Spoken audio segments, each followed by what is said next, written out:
ప్రియ శ్రోతలు, ఈ రోజు మన పాఠం అపొస్తలుల కార్యములు 10వ అధ్యాయం 1 నుండి 22వ వచనం వరకు. సావధానంగా వినండి. ఇటలీ పటాలమనబడిన పటాలములో శతాధిపతి అయిన కొర్నేలి అనే భక్తిపరుడు ఒకడు కైసరయ్యలో ఉన్నాడు. అతడు తన ఇంటివారందరితో కూడా దేవునియందు భక్తి గలవాడై ఉండి ప్రజలకు బహు ధర్మము చేస్తూ ఎల్లప్పుడూ దేవునికి ప్రార్థన చేసేవాడు. పగలు ఇంచుమించు 3 గంటల వేళ దేవుని దూత అతని వద్దకు వచ్చి, కొర్నేలీ అని పిలవటము దర్శనమందు తేటగా అతనికి కనపడింది. అతడు దూత వైపు తేరిచూచి భయపడి, ప్రభువా, ఏమిటి అని అడిగాడు. అందుకు దూత అన్నాడు, నీ ప్రార్థనలు, నీ ధర్మకార్యములు దేవుని సన్నిధికి జ్ఞాపకార్థముగా చేరినవి. ఇప్పుడు నీవు యొప్పేకు మనుషులను పంపి పేతురు అనే మారు పేరు గల సీమోనును పిలిపించు. అతడు సముద్రపు దరిని ఉన్న సీమోను అనే ఒక చర్మకారుని ఇంట దిగి ఉన్నాడు. అతనితో మాట్లాడిన దూత వెళ్లిన పిమ్మట అతడు తన ఇంటి పనివారిలో 2 తన వద్ద ఎల్లప్పుడూ కనిపెట్టుకుని ఉండే వారిలో భక్తిపరుడైన ఒక సైనికుణ్ణి పిలిచి వారికి ఈ సంగతులన్నీ వివరించి వారిని యొప్పేకు పంపాడు. మరునాడు వారు ప్రయాణమైపోయి పట్టణాన్ని సమీపించినప్పుడు పగలు ఇంచుమించు 12 గంటలకు పేతురు ప్రార్థన చేసుకోవడానికి మిద్దె మీదికి ఎక్కాడు. అప్పుడతడు మిక్కిలి ఆకలిగొని భోజనము చేయగోరాడు. ఇంటివారు సిద్ధము చేస్తూ ఉండగా అతడు పరవశుడై ఆకాశము తెరవబడడము, 4 చెంగులు పట్టి దింపబడిన ఒక విధమైన పాత్ర భూమి మీదికి రావటము చూచాడు. అందులో భూమియందున్న సకల విధములైన చతుష్పాద జంతువులు, ప్రాకే పురుగులు, ఆకాశ పక్షులు ఉన్నాయి. అప్పుడు ఒక శబ్దము అతనికి వినబడింది, పేతురు, నీవు లేచి చంపుకొని తిను. అయితే పేతురు అన్నాడు, వద్దు ప్రభువా, నిషిద్ధమైనది అపవిత్రమైనది ఏదైనా నేను ఎన్నడూ తినలేదు. 2వ మారు ఆ శబ్దము అతనికి వినపడింది, దేవుడు పవిత్రము చేసిన వాటిని నీవు నిషిద్ధమైనవిగా ఎంచవద్దు. ఈలాగు 3 మారు జరిగింది. వెంటనే ఆ పాత్ర ఆకాశానికి ఎత్తబడింది. పేతురు తనకు కలిగిన దర్శనము ఏమై ఉండవచ్చునో అని తనలో తనకు ఎటూ తోచకుండా ఉండగా కొర్నేలి పంపిన మనుష్యులు సీమోను ఇల్లు ఏది అని విచారించి తెలుసుకొని వాకిట నిలిచి ఇంటివారిని పిలిచి అడిగారు, పేతురు అనే మారుపేరు గల సీమోను ఇక్కడ దిగి ఉన్నాడా? పేతురు ఆ దర్శనమును గూర్చి యోచిస్తూ ఉండగా ఆత్మ అతనితో చెప్పాడు, ఇదిగో 3 మనుష్యులు నిన్నే వెతుకుతున్నారు. నీవు లేచి కిందికి దిగి సందేహించక వారితో కూడా వెళ్ళు. నేను వారిని పంపి ఉన్నాను. పేతురు ఆ మనుష్యుల వద్దకు దిగివచ్చి వారినడిగాడు, ఇదిగో, మీరు వెతికేవాణ్ణి నేనే. మీరు వచ్చిన కారణమేమిటి?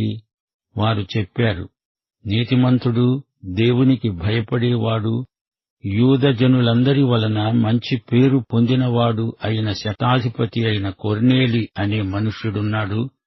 అతడు నిన్ను తన ఇంటికి పిలువనంపించి నీవు చెప్పే మాటలు వినాలని పరిశుద్ధ దూత వలన బోధించబడ్డాడు.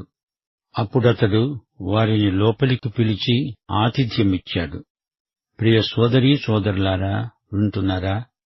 కొర్నేలి రోమక సైన్యాధిపతి. అతని కింద 100 మంది సైనికులున్నారు. కొర్నేలి యూదేతరుడే కాని విగ్రహారాధకుడు కాడు. ఏకైక సత్యదేవుణ్ణి గురించి విన్నాడు. అతడు భక్తిపరుడు, సత్కార్యాచరణయందు ఆసక్తి గలవాడు. అయితే పాప విముక్తికి ఇవి చాలవు. ప్రభువైన యేసుక్రీస్తునందలి విశ్వాసం ద్వారానే పాప విమోచన. కొర్నేలి రక్షణకు అవసరమైన సత్యం దేవుడు అతనికి బయలుపరిచిన విధానం విచిత్రంగా ఉంది. దేవుడిచ్చిన కొద్ది వెలుగును కొర్నేలి అంగీకరించాడు గనుక సంపూర్ణమైన వెలుగును దేవుడతనికి అనుగ్రహించాడు. కొర్నేలి సత్యాన్ని వినడానికి దేవుడు మార్గం ఏర్పరిచాడు. పేతురును సిద్ధపరిచాడు. సువార్త చెప్పేవాణ్ణి, వినేవాణ్ణి ఇద్దరినీ దేవుడే సిద్ధపరుస్తాడు. పేతురు భక్తిగల యూదుడు. పవిత్రం అపవిత్రం అనే విచక్షణ పాత నిబంధనలోని లేవియకాండం 11వ అధ్యాయంలో ఉంది. దీని మీద ఆధారపడిన వివేచన అతనికి ఉంది. వద్దు అంటూ ప్రభువుకే ఎదురాడుతున్నాడు. ప్రభువా వద్దు అంటున్నాడు. ప్రభువైతే అవును అనాలిగాని వద్దు, కాదు, కూడదు అనవచ్చునా? ఆహార పదార్థాలను గురించిన పాత నిబంధన నిషేధాన్ని దేవుడు కొత్త నిబంధనలో రద్దు చేశాడు, కొట్టేశాడు. కొర్నేలి మనుషులు యూదేతరులని, వారితో వెళ్లడానికి పేతురు ఇష్టపడడని పరిశుద్ధాత్మకు తెలుసు. అందుకే పేతురును ఆదేశిస్తూ పద, వారితో వెళ్ళు అని పరిశుద్ధాత్మ ఖండితంగా చెప్పాడు. కొన్ని భోజన పదార్థాలు నిషిద్ధమై ఉన్నట్లే కొన్ని జాతులను కూడా యూదులు బహిష్కృతులుగా ఎంచారు. అది అపచారమని, ప్రజల జాతి, దేశం మొదలైన వాటిని బట్టి వారికి వ్యతిరేకంగా దురభిమానం, పక్షపాతం చూపడం దేవుని ఆత్మ సహించలేడు. ఇది పరిశుద్ధాత్మకు వ్యతిరేకమైన వైఖరి. సోదరీ సోదరులారా, వింటున్నారా? కొర్నేలి చూచిన దర్శనం ఎంతో సమయోచితమైనది. పేతురు అన్యుల మధ్య సేవకు ద్వారం తెరిచాడు. కొర్నేలి పేతురు కొరకు కబురు పెట్టాడు. పేతురు దర్శనం ఎంతో భావగర్భితమైనది. పెంతెకోస్తు సంఘటన తర్వాత సువార్త విన్న అన్య కుటుంబం ఇదే మొదటిది. అంతవరకు సంఘానికి ఈ సత్యం తెలియదు. ధర్మశాస్త్రం ప్రకారం సున్నతి పొందిన వారికే రక్షణ పరిమితం అనుకున్నారు. ఈ దర్శనం ద్వారా పేతురుకు ఈ సత్యం బయలుపరచబడింది. అన్యులు కూడా రక్షణకు అభ్యర్థులే అని దేవుడు ఈ విధంగా బయలుపరిచాడు. భక్తిగలవాడు, దానధర్మాలు చేసేవాడు, మతాసక్తి గలవాడు అయిన కొర్నేలి సువార్త విననిదే రక్షణ పొందలేడు. మతాసక్తి మనిషిని రక్షించలేదు.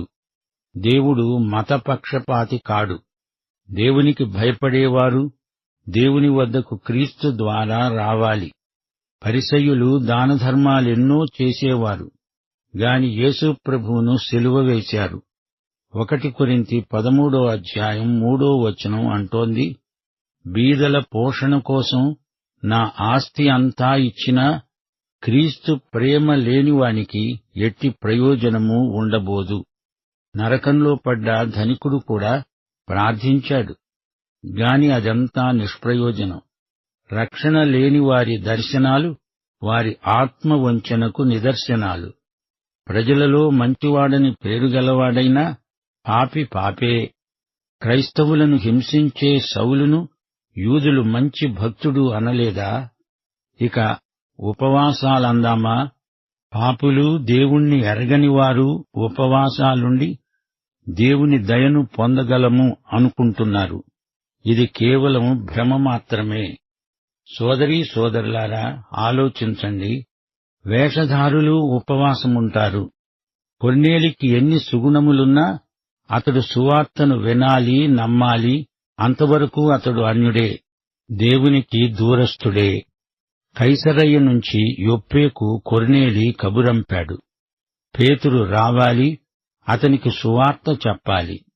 పేతురు మిద్దెమీదికి ఎక్కి ప్రార్థన చేసుకుంటున్నాడు. పేతురుకు దర్శనం కలిగింది.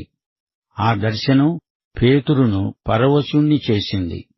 పేతురు చూచిన పాత్ర వంటి దుప్పటిలో అన్ని రకాల జంతువులు ఉన్నాయి. అదొక జంతు ప్రదర్శనశాలలాగా ఉంది. యూదులు పవిత్రులా, అన్యులు అపవిత్రులా? కాదు. యూదేతరులందరూ దేవుని రక్షణాత్మక సంకల్పంలో ఉన్నారు.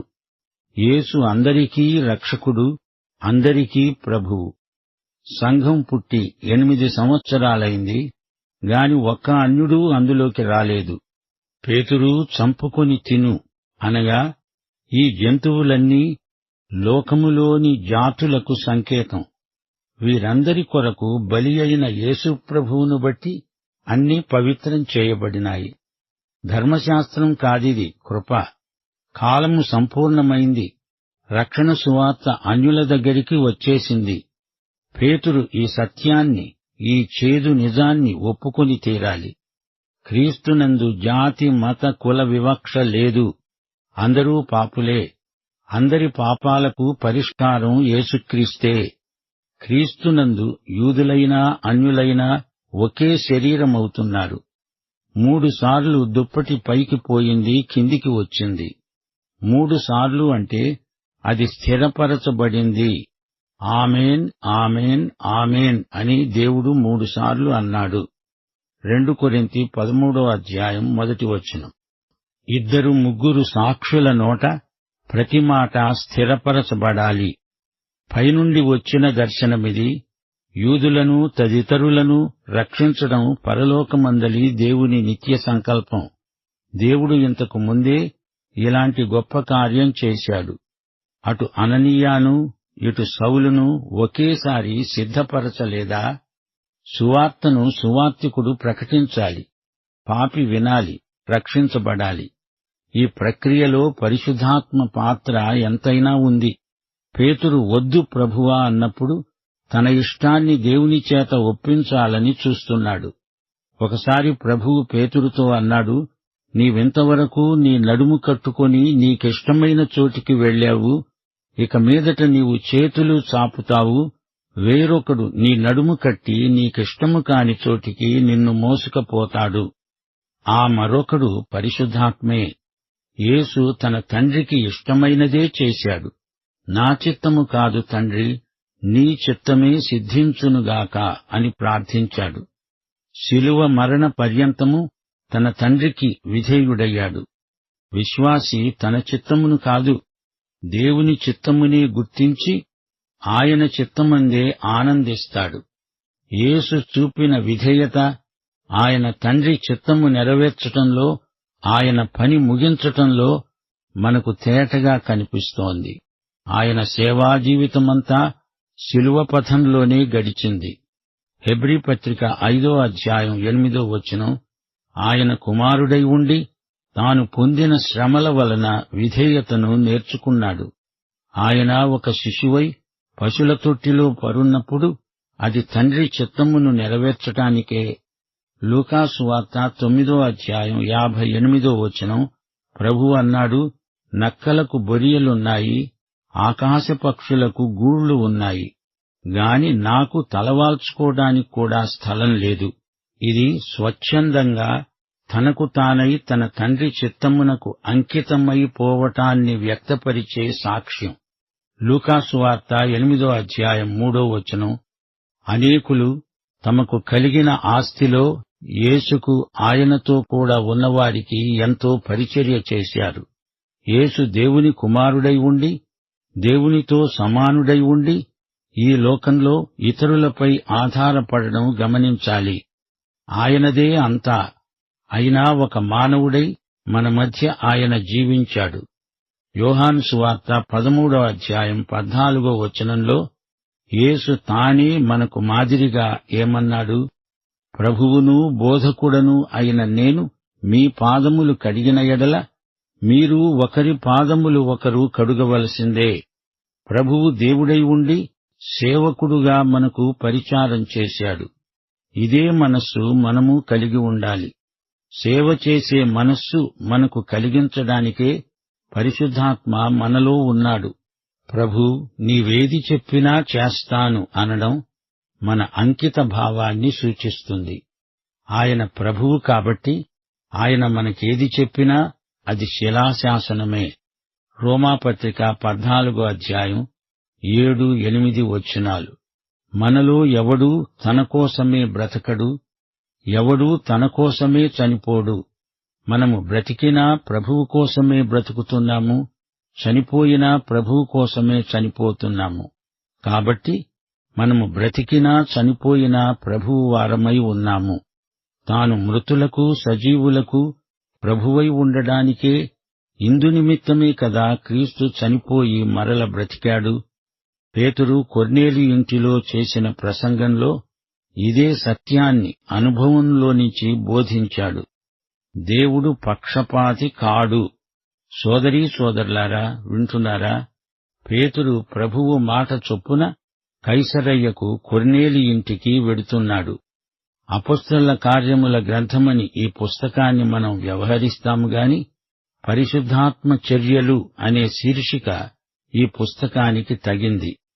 పేతురు కొర్నేలి భేటీతో పరిశుద్ధాత్మ చర్య మనకు స్పష్టంగా కనపడుతుంది. శ్రోతలు, కొర్నేలి ఇంటిలో ఆ కూడికను ఏర్పరచింది, సాధ్యపరిచింది పరిశుద్ధాత్మే.